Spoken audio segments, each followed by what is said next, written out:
Rev up your engines!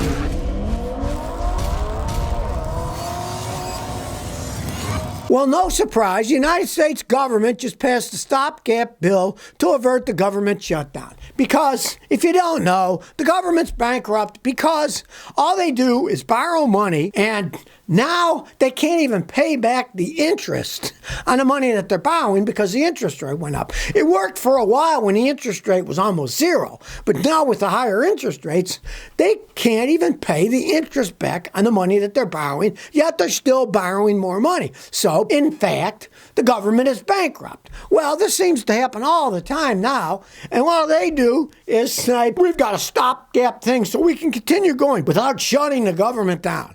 What a bunch of horse manure. The Senate already passed it, but the House just passed a short-term spending bill. So Joe Biden, who says he's going to sign it right away, had 2 days left before the government funding runs out. And all they do is they pass it into the future. They get the debt and they push it into the future and say, okay, now we can borrow even more money and have even more debt than we had before, right? It's all going on borrowed money. Like there is an endless pit of money that they can borrow from and never pay back, right? And this is how insane it is. This bill is the third stopgap spending measure of this fiscal year, right? They don't go by the calendar year, they go by a fiscal year, right? So it's the third time they've done it in a year already. It's patently absurd. And here's what that idiot Schumer says. Avoiding a shutdown is very good news for the country, for our veterans, for parents, for children, for farmers and small businesses, all of who felt the sting had the government been shut down. Why didn't talk about kissing babies too while he's at it, right? They just keep borrowing money. Then they say, oh, this is a good thing. No, it isn't. You can't keep borrowing money that you can't pay back, right? Eventually, the crap will hit the fan and there'll be a gigantic fallout from all this stuff of just borrowing, and never paying back. And here's what else Schumer says. This is what the American people want to see. Both sides working together. Talking about Democrats and Republicans, right? Yeah, both sides working together to borrow more money that they never plan on paying back. And then when they can't pay it back, they just extend it further into the future and say, well, we can go more in debt and borrow even more money. You know, it doesn't make any sense whatsoever. And they're bragging about how they did a good thing. That's what makes it even more hypocritical. And they quickly pushed it through. And here's one reason they did. The bill's passage offers one additional benefit to Congress members. It allows them to leave Washington before the city's hit by another wave of snowfall. It's convenient for them so they don't get stuck in a snowstorm. We're being stuck in a snowstorm of debt by these idiotic politicians who say, it's a good thing for America. We didn't have to shut the government down. You know, hey, maybe if they shut the government down, the place would actually run better. And they're afraid that we'd hey, it works better without these politicians. Let's just get rid of all of them. I just read a David Brooks article. It's called Death by 1,000 Cuts. I like David Brooks. He's a very intelligent man, right? And he's saying how our society is just dying by 1,000 cuts from bureaucratic paperwork.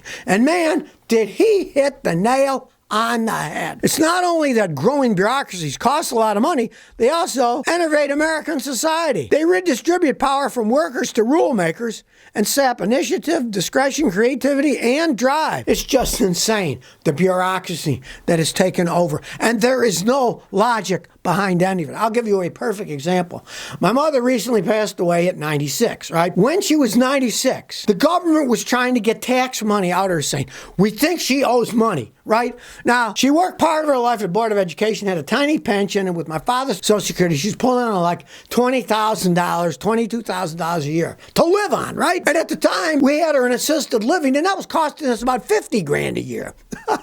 And she was only taking in 22, right? But the government wanted her to pay more tax. We think she owes more. We had to go through a bunch of crap. Of course, she didn't owe any money, but we had to go through all this paperwork. My wife had to do all kinds of garbage, filling out forms. Right? Do they have any common sense? There's a 96-year-old woman, assisted living that costs $50,000 a year, and she takes in 22. Let's see. Why she needs to pay more money to us, you know? And that's how far it's gotten.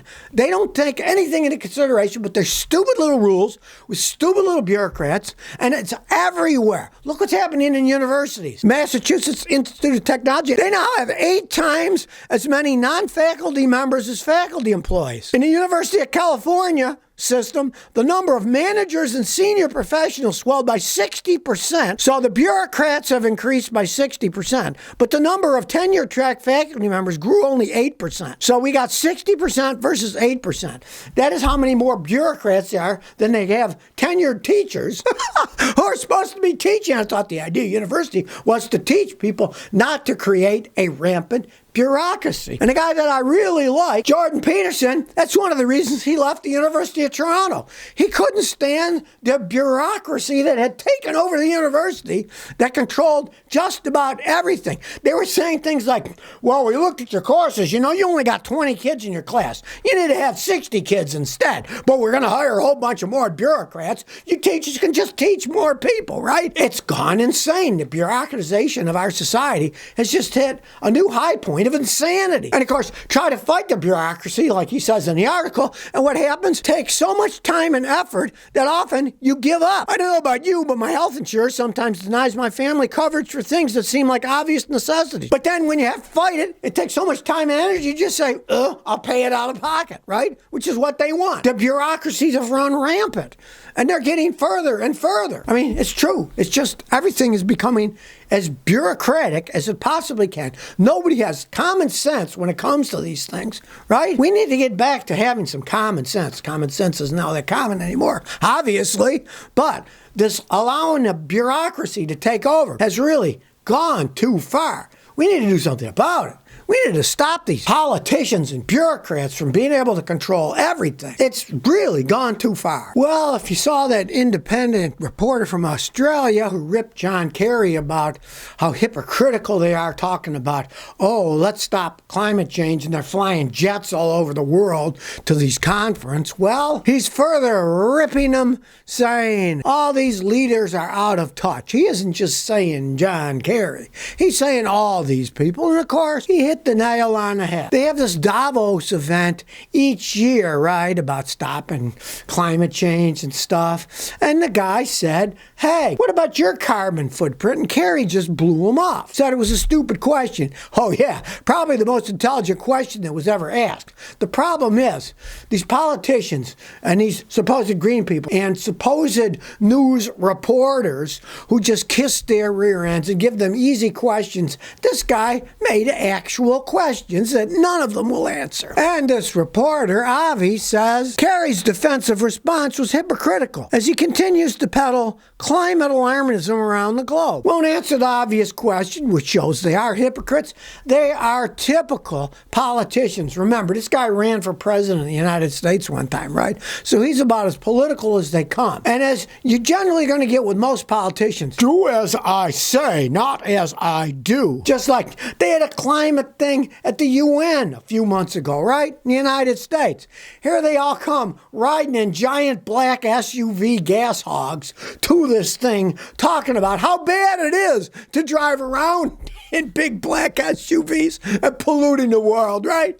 I mean, these people are such hypocrites. It's unbelievable. As Mr. Avi says, it was so ironic that he called it a stupid question, because I think it shows how out of touch he is and how out of touch all of them are, because that's probably the most basic question that the average Joe in America are asking. Why are you such a hypocrite? This is in an interview that he had later, right? And I agree entirely. They're trying to push things that don't make any sense, wasting billions of dollars on systems that have already proven not to be reliable whatsoever. Just like the billions that have been spent already on battery electric cars, which are a very stupid idea for long-term trips. But they're trying to get Americans to buy electric pickup trucks, big electric SUVs.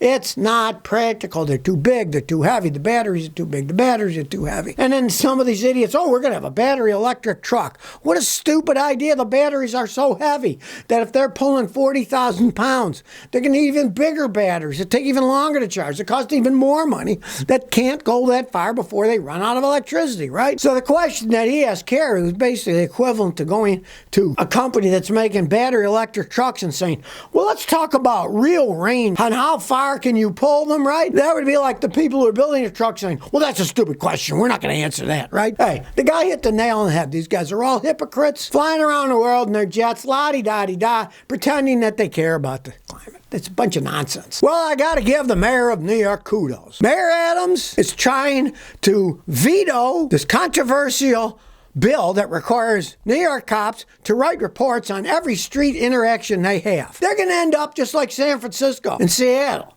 where people rob stores and they don't even give them a ticket anymore. Well, they need help. We shouldn't put them in jail, right? So now people are running around stealing everything. San Francisco, a bunch of buildings shutting down. Hotels are leaving. People are leaving, right? People are leaving New York City too, right? So what's their solution? Give more rights to criminals where the police have to write reports. Do people really think adding another layer of bureaucracy is going to help anything, right? Of course it's not. But that's what's happening to our whole society.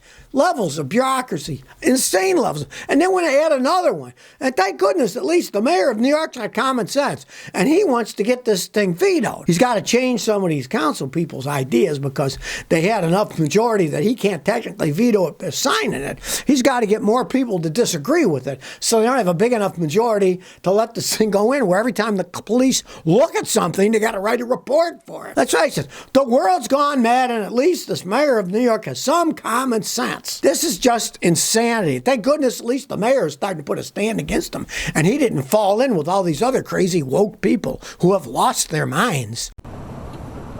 So if you never want to miss another one of my new car repair videos, remember to ring that bell.